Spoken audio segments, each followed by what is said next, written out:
cannot defend who we are.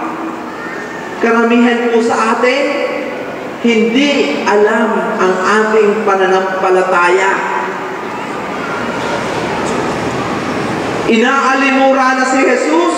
Kung ano na ang sinasabi kay Jesus, wala tayong ginagawa. Hindi po pwede yan sa mga Muslim. Hindi mo pwede sabihan ng kahit ano si Allah.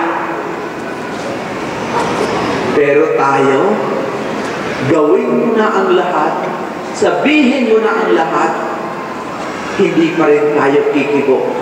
That's how weak our faith in God is. I want you all to be strong in your faith in Jesus. And He will reward you.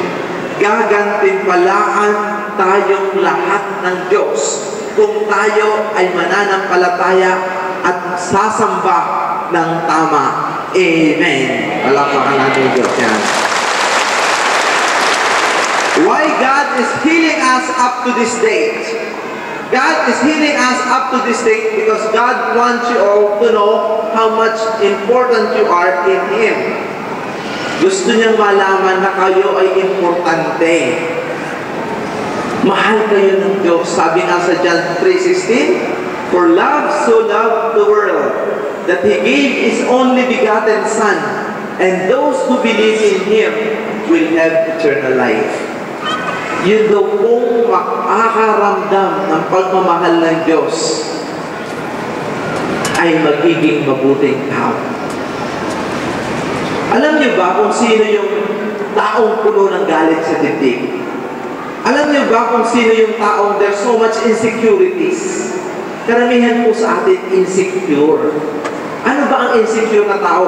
Yung masungit. Marami pong tao masungit. Hindi po siya masaya pag ang iba ay masaya.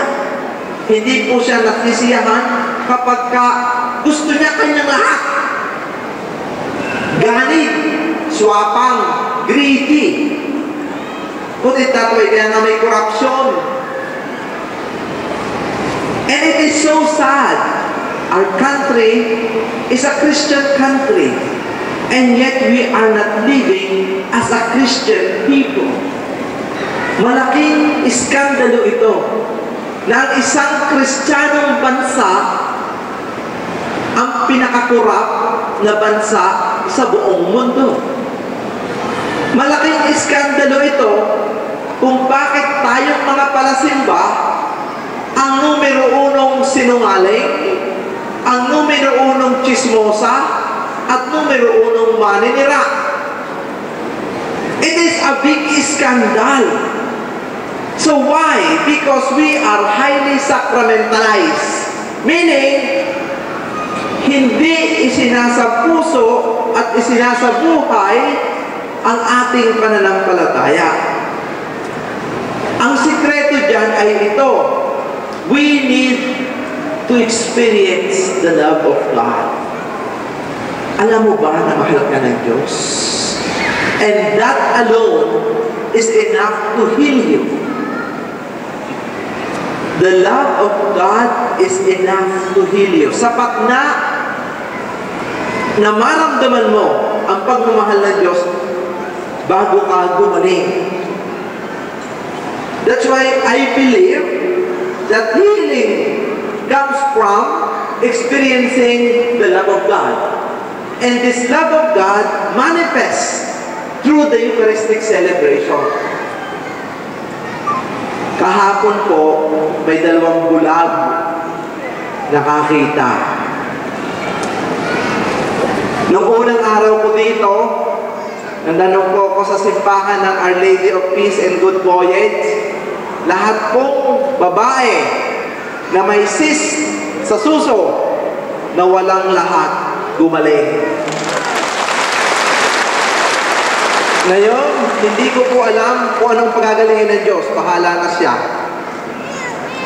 But I know for sure and I'm certain na ganun din ang gagawin ng Diyos sa umagang ito na tayo pong lahat ay makakatanggap ng pagpapagaling.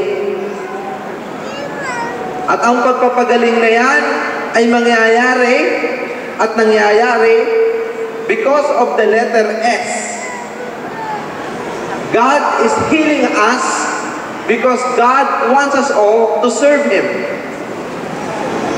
Ang Diyos po natin, pahahabain lang ang inyong buhay at kayo pagagalingin kung kayo ay mangangako na maglilingkod sa Diyos. Bakit kamo? Ang mga tao pong hindi naglilingkod sa Diyos, walang kwenta ang buhay.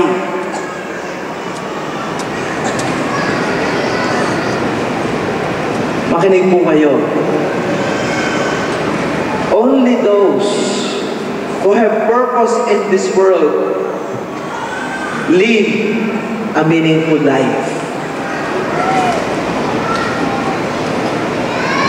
Kung magpapagamit kayo sa Diyos, doon lamang po magkakaroon ng saysay ang inyong existence sa mundong ito.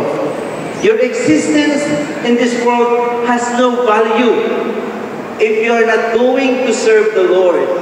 That's why I believe God is going to heal only those people who have this heart to serve God. Kung hindi po kayo maglilingkod sa Diyos, hindi po kayo magagaling ng Diyos. Why? Because I do believe God is healing you and each and every one of us in order for us to be saved. Hindi po sasayangin ng Diyos ang gift ng healing if it will not gives you or brings you to final salvation.